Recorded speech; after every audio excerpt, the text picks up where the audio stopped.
Virginia Bass, thanks so much for coming back to Has-Beens today to talk to us another time. Thank you. Thank you, Charles, and I appreciate the coffee. So you almost made it above the 50% mark to avoid this runoff, but you are indeed the front runner in this runoff against Bonnie Neely. Jeff Leonard's out of it now. Is that give you a degree of confidence that you're going to be able to get past the finish line and become the next 4th District Supervisor?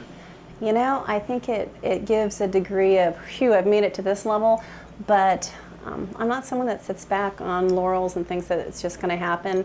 I know that we have to work hard. We've been working hard now in the last couple months, doing some, reorganizational stuff, fundraising, working in that aspect, and not letting much moss grow. But how do I say? Oh, can you cut this? This is already starting good. We're not taking much time off. We're still.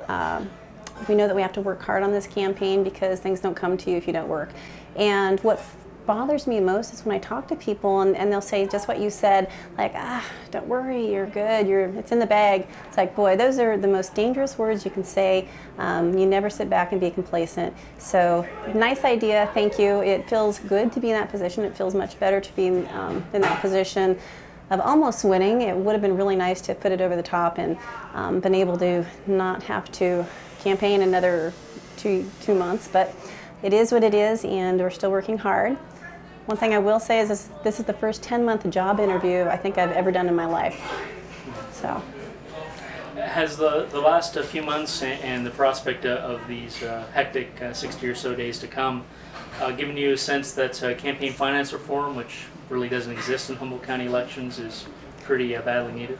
I think it's extremely needed. Jeff Leonard brought some really good ideas to the table, and I think the one that resonates with myself as well as people I know is a campaign finance reform. I think there's a lot of discussion and disagreement on what does that really look like, but there are obscene amounts of money. In this race in specific, it seems crazy. At the same time, you have to be cognizant of elections in the past, and I know that with the 4th District election in previous cycles, there was a great deal of money spent, and so I knew that I needed to keep my sights high and raise those funds. However, I certainly would like to see in the future some real efforts made towards making it more reasonable. Now, whether that's placing a $1,000 cap, in fact, we were thinking, batting around for the rest of this campaign season, that perhaps that would be a really good idea to come forward and just say, let's at least try to put a cap on where we're at now so it doesn't get any more out of control. So that's an idea that we're working on, and it's something I'd be very much willing to do. Jumping right into the balloon track, it's an issue we really didn't get to so much last time. Obviously, it's not an issue the county regulates. It's within the city of Eureka. But the Coastal Commission, that seat that Bonnie Neely holds, that right. You might get to sit in if you become the next 4th District Supervisor. Mm-hmm. It's up to your fellow board members, of course. Correct. How do you think the county can play a constructive role in that process, and how the county, through the Coastal Commission, can do the same? Let's see, how do I think the county did? Is that what you're asking me, or what do I think they could have done? Both. Okay. Well, I think I'm going to skip straight to what I think could have been done. That I would hope that, if I were a supervisor, I would like to have been in that position, a mediator between the groups. I think somebody needs to be there and kind of say, hand out the olive branch and say, let's bring the sides together and compromise, because what I see is an awful lot of, heels being dug in the ground and no one going anywhere. And it may not be a county issue, but I think one of the roles that a supervisor has is being an intermediary between government entities and the people who the supervisor represents. And that is what I would hope myself or others would do that are supervisors. I feel we didn't get that type of representation. I think there is obviously a lot more involved in the balloon track than just one issue. As you know, it's been an issue for years. I've lived here all my life, and even when it was a working rail yard, it wasn't a place you'd hang out at. And through the years, it's gotten run down. It's gotten where it feels dangerous. It's not a good place to be. It's polluted. It definitely needs something positive to happen. I think everybody agrees on that, but we've got a real bunch of disagreement on what that looks like. And I just think that there's a lot more at play here than cleaning up or not cleaning up. I think there's just a lot of personalities, and there's other reasons getting in the way. It shouldn't be so hard to make this happen. It's a good cleanup plan. Myself, as well as the majority of the council, believe it's a good cleanup plan, and it's just frustrating. But back to your original question, I think the supervisor could play a tremendous role bringing sides together and just saying, you know, I know you want it this way, and I know you want it this way, and obviously we're not going to get there how we're doing this right now, so let's find something that works out, you know, between those just different views. But well, both sides say they want to clean up, but we have to ask, what does that word really mean? Yeah. Obviously, capping the site is what the proponents of Measure N, Security National, and the Marina Center want. Some of the other environmental groups are saying a full characterization and a full deep into the soil cleanup, given the amount of fuels and other toxic materials spilled there by Union Pacific over the years, is more what's needed. Obviously, Councilmember Glass in his interview said we need to go after Union Pacific in whatever means. Where do you come down on that? What does cleanup mean to you? well, you know, I guess when I think cleanup, well, first I will say that I'll agree with Larry that Union Pacific has been allowed to skate through the years, and it's frustrating, and we're not the only community that this is happening in. But I also think that if we continue waiting for them to come through, we would continue to have a blighted eyesore until I'm no longer living, and that's too long. When you talk about different types of cleanup, or you know, what's the appropriate cleanup,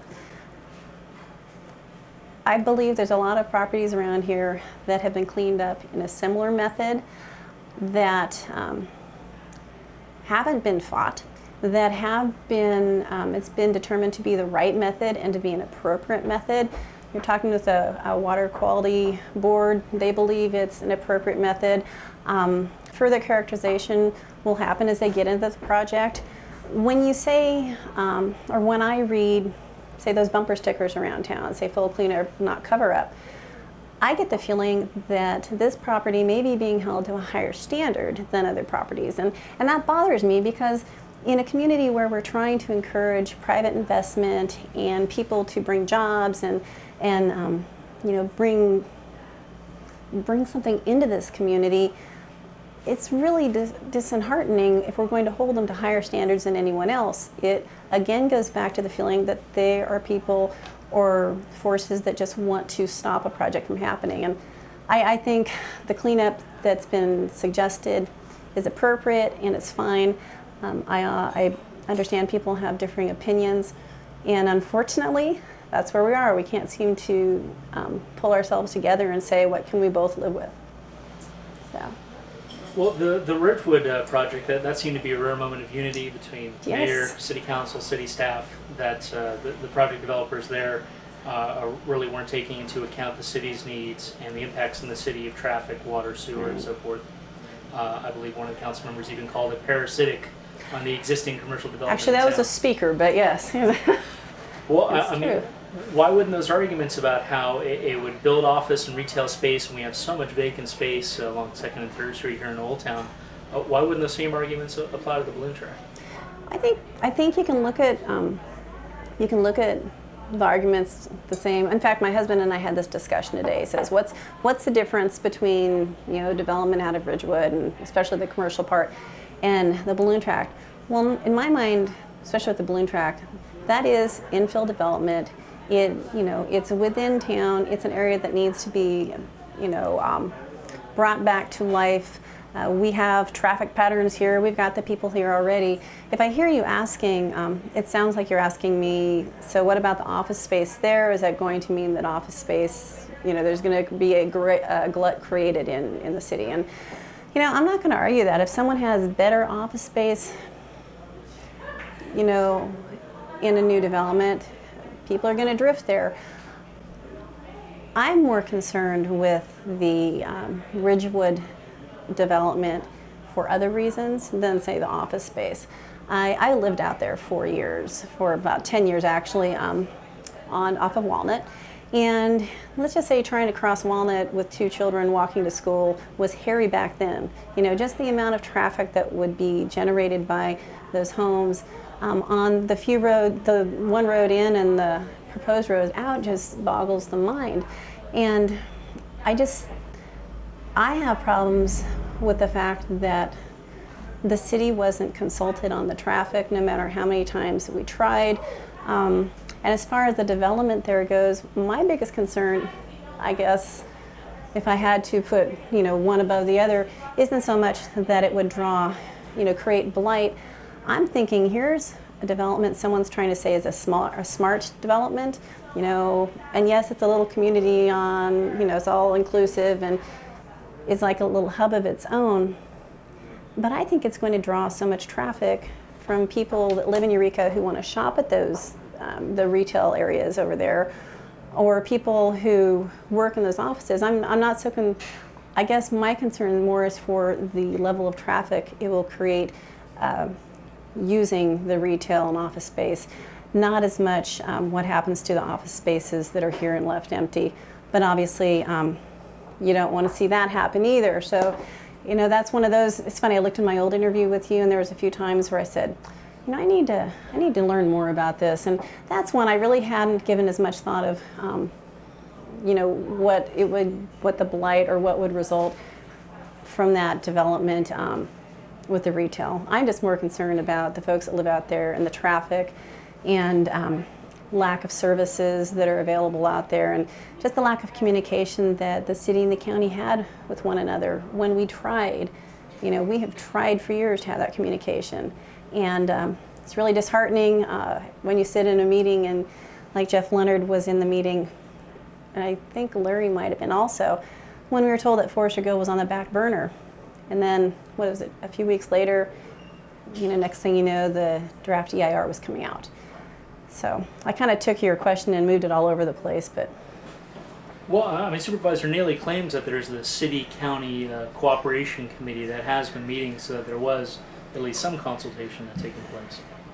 Well, I'll give you my impression. 10 years on the council. I do want to say Jimmy Smith has been wonderful. Jimmy Smith, the other supervisor that represents a portion of the city, does come to meetings. He will call me up and say, you know, this project could possibly impact Eureka. I want you to know about it. I want to talk about it. So I really appreciate his efforts. And I think the staff actually has a pretty good relationship with staff. The incumbent, this is one of the issues that I have and one of the reasons I'm running, I don't feel there is that connection with what's happening in the city of Eureka. I think over time the focus has been lost. And so yes, a committee was formed at the request of Jimmy Smith because he knew that this was going on, and we formed a joint committee. But even in the joint committee, obviously they were in there when they were told that the Forest Hill project was being put on hold. And then 2 weeks later get the information that, oh no, the draft ER is coming forward. So just because you sit in a committee or you have meetings doesn't mean that that communication is happening. We've evidenced it. I'll tell you, I think what bothers me the most, and I have talked with Councilmember Leonard about it, is most of the discussion seems to be with lawyers. And it frosts me, excuse me, that's a term my dad used to use, but it just bothers me that instead of talking to each other, we've got lawyers doing threatening, and it really makes you feel like nobody's listening. And then, yeah, I would strongly disagree. Yes, there is a committee that meets. I don't think it's really having much success on the coordination and cooperation part. Well, that's one issue where, even though they have a good working relationship, Supervisors Neely and Smith seem to be really at odds at, that he feels it's an inappropriate sprawl sort of development, building these subdivisions out in what's otherwise working forest land right now. Supervisor Neely feels it's really important for the county to meet affordable housing goals, that the developer has gone out of their way to change their initial project to put more multifamily and affordable housing units in it. Where do you come down on that spectrum?